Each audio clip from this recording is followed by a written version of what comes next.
Israel's Prime Minister Benjamin Netanyahu has invited Prime Minister Narendra Modi to visit Israel. This confirmation has come from Israel's ambassador to India, Reuven Azar, who is saying that preparations for the visit are underway as we speak.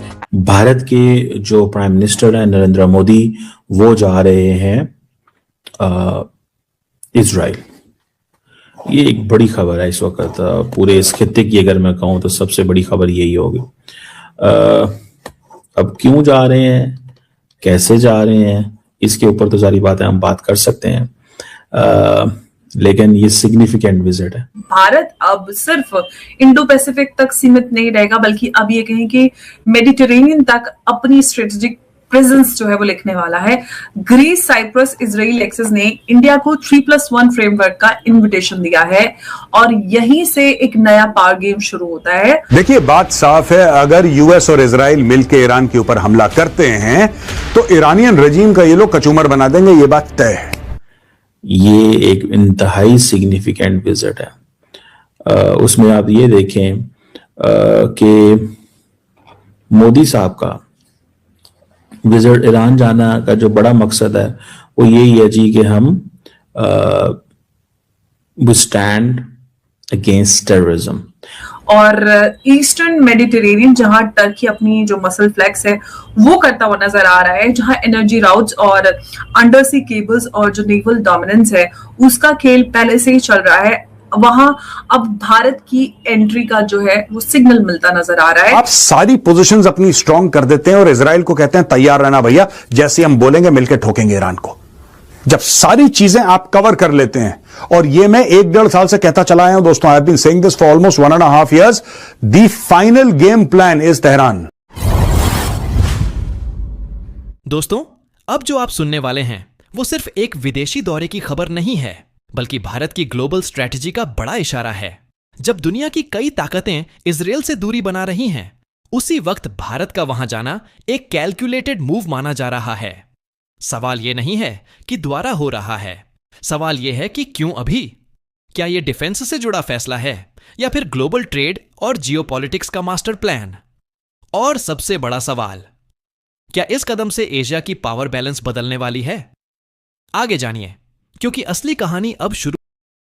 इस वक्त भारत के जो prime minister हैं नरेंद्र मोदी, वो जा रहे हैं Israel. ये एक बड़ी खबर है इस वक्त पूरे इस खित्ते की, अगर मैं कहूं तो सबसे बड़ी खबर यही होगी। अब क्यों जा रहे हैं, कैसे जा रहे हैं, इसके ऊपर तो सारी बातें हम बात कर सकते हैं, लेकिन ये सिग्निफिकेंट विजिट है। ये एक इंतहाई सिग्निफिकेंट विजिट है।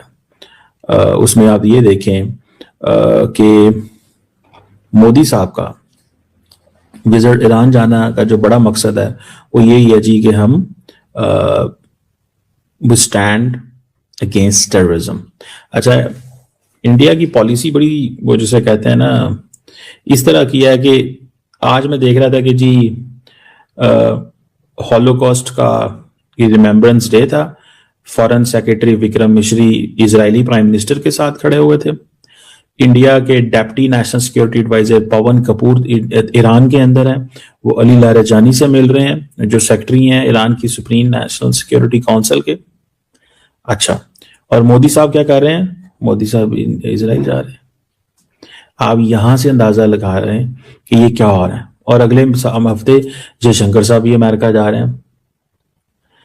लेकिन मैं यहाँ पे जो खबर मेरे पास है और व्हाट आई अंडरस्टैंड, ठीक है जी, कि मोदी साहब का जो विजिट है इजराइल का, दैट इज सिग्निफिकेंट इस तरह कि ये एक तो जिसे कहेंगे ना, जा तो खैर अगले महीने रहे हैं फरवरी के अंदर, लेकिन the point here is very clear कि मोदी साहब पैगाम दे रहे हैं कि हम इजराइल के साथ खड़े हुए हैं, we are standing with Israel. दूसरी बात क्या है, वो कहेंगे जी हम तो 27-28 फरवरी को जा रहे हैं, क्योंकि रिसेंटली इजरायली प्राइम मिनिस्टर का फोन भी आया था। द मेन पर्पज इसके स्ट्रेटेजिक कोऑपरेशन को एनहेंस करना है। अच्छा, इस वक्त खतरा क्या है कि अमेरिकन फौजें जो हैं वो इस वक्त किधर हैं? अमेरिकन फोर्सेस जो हैं इस वक्त ईरान के ऊपर अटैक करने की तैयारियां कर रहे हैं। तो आप वहीं से अंदाजा लगा लें कि what kind of a situation are we in, हम किस तरह की सिचुएशन के अंदर हैं। अगर फॉर एग्जांपल आप ये देखें, जस्ट अ पॉइंट, एक तरफ पूरे के पूरे वेस्ट एशिया में, मिडल ईस्ट के अंदर एक बड़ी रीजनल शिफ्ट आ रही है और हाई लेवल इंगेजमेंट्स हो रही हैं, जहां पे हम ये देखते हैं कि अमेरिकन जो हैं वो फुली सपोर्ट करते हैं इंडिया को, उसको, इजराइल को, इन एवरी कॉन्टेक्स्ट। मोदी साहब चाहते हैं कि मैं अपनी स्ट्रेटेजिक पार्टनरशिप इनहेंस करूं। 2017 के बाद पहली दफा ये जा रहे हैं। डिफेंस एंड सिक्योरिटी पार्टनरशिप है। इंडिया क्योंकि इजराइल की टेक्नोलॉजी के ऊपर रिलाई करता है, drones, missiles, this that. Counter terrorism एक ही मसला है। इंडिया और इजराइल कहते हैं जी हमारा कॉमन थ्रेट है टेररिज्म। इंडिया कहता है जी जिस तरह इजराइल को हमास से खतरा है, हमें जो है वो लश्कर तैयबा और बाकियों से खतरा है। दूसरी तरफ अगर आप देखें तो इंडिया जो है in defence and security cooperation के अंदर बहुत सारी चीजें करता है। अब डिफेंस स्ट्रेटेजिक पार्टनरशिप से बढ़कर मल्टीलैटरल डिफेंस स्ट्रेटेजिक पार्टनरशिप की तरफ बढ़ती हुई नजर आ रही है, जिसमें भारत और इजराइल के बीच में हम ये देख रहे हैं कि ट्रेड जो है अभी इंडियन रुपीज में करने की बात हो रही है। दोनों nations are trying to sign the free trade agreement as well. और भारत और इजराइल के बीच में ह्यूमन कैपिटल के ऊपर भी बहुत समझौता हो चुका है, जिसमें अराउंड 1 लाख इंडियन वर्कर्स जो है इजराइल में काम करने के लिए गए हुए हैं। भारत और इजराइल के बीच में स्ट्रेटेजिक डिफेंस पार्टनरशिप भी हो रही है। भारत ने अराउंड 78,400 करोड़ का जो मिसाइल सिस्टम्स है, लोरा मिसाइल 500 मिसाइल्स का ऑर्डर दिया है। और उसके बाद इजराइल ने अपनी जो डोमेस्टिक वेपन मैन्युफैक्चरिंग है वो भारत में शिफ्ट करने की बातचीत कर चुकी है। स्ट्रेटेजिक डिफेंस पार्टनरशिप की तरफ बात हो रही है। अब क्या हो रहा है कि जब एक तरफ फ्री ट्रेड एग्रीमेंट के बाद स्ट्रेटेजिक डिफेंस पार्टनरशिप एग्रीमेंट हो चुका है, अब मल्टीलैटरल जो डिफेंस पार्टनरशिप है उसमें बातचीत हो रही है, जिसमें shared interest, shared mutual agreements, उसको लेके कॉमनैलिटी ऑफ फैक्टर्स में लेके एक मेडिटेरियन कोड बनाने की कोशिश की जा रही है, जिसमें जो दुश्मन है चारों कंट्रीज का, इजराइल, इंडिया, ग्रीस और साइप्रस का, वो टर्की है। टर्की आज जो अरब, जो आप ये भी देख लीजिए, वेस्ट एशिया और मिडिल ईस्ट में एक इस्लामिक नेटो बना रहा है। वो सऊदी अरेबिया और पाकिस्तान के साथ मिलकर इस्लामिक नेटो को फॉर्मलाइज कर देगा मार्च के बाद। और उसमें इजिप्ट, जॉर्डन और बाकी बहुत सारे देशों को जोड़ने की कोशिश कर रहा है। सबको मालूम है इजराइल और हमास के बीच में प्रॉब्लम चल रहा है, इजराइल और ईरान के बीच में प्रॉब्लम चल रहा है। अरब स्टेट जो है वो इजराइल से अपनी हार भूले नहीं है, और इजराइल और टर्की के बीच में हिस्टोरिकली अच्छे रिलेशंस रहे हैं, पर जब से एर्दोगन आए हैं इजराइल और टर्की के बीच में अब अगर हम इस दौरे को सिर्फ एक डिप्लोमेटिक विजिट माने तो यह बहुत बड़ी गलती होगी। भारत और इजराइल की पार्टनरशिप सालों से क्वाइटली मजबूत होती आ रही है, लेकिन अब यह स्टेज बदल चुकी है। पहले भारत वेपन्स इंपोर्ट करता था, अब फोकस है जॉइंट मैन्युफैक्चरिंग पर। मतलब सिर्फ खरीदारी नहीं, बल्कि टेक्नोलॉजी ट्रांसफर, लोकल प्रोडक्शन और long term self reliance. Drones, missile defence, surveillance systems और साइबर सिक्योरिटी, ये सब फ्यूचर वॉरफेयर के पिलर्स हैं और भारत इन्हें अपने तरीके से डेवलप करना चाहता है। लेकिन कहानी यहां खत्म नहीं होती।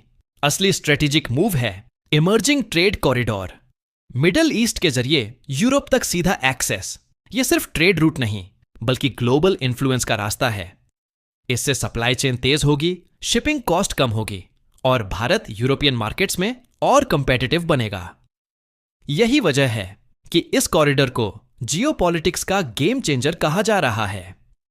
जहां एक तरफ चाइना अपने पुराने प्रोजेक्ट्स के जरिए इन्फ्लुएंस बढ़ा रहा है, वहीं भारत एक ऑल्टरनेटिव मॉडल पेश कर रहा है, ट्रांसपेरेंट, पार्टनरशिप बेस्ड और इकोनॉमिकली सस्टेनेबल। इस पूरी स्ट्रेटेजी का एक और पहलू है सिक्योरिटी कोऑपरेशन। टेररिज्म और साइबर थ्रेट्स आज सिर्फ बॉर्डर्स तक सीमित नहीं हैं। Shared intelligence, real time coordination और एडवांस्ड टेक कोलैबोरेशन आने वाले समय में इंडिया की इंटरनल और एक्सटर्नल सिक्योरिटी को मजबूत करेगी। साफ शब्दों में कहें तो ये दौरा हेडलाइंस के लिए नहीं बल्कि लॉन्ग टर्म पोजीशनिंग के लिए है, और यही वजह है कि दुनिया इसे सिर्फ एक विजिट नहीं बल्कि एक सिग्नल के तौर पर देख रही है।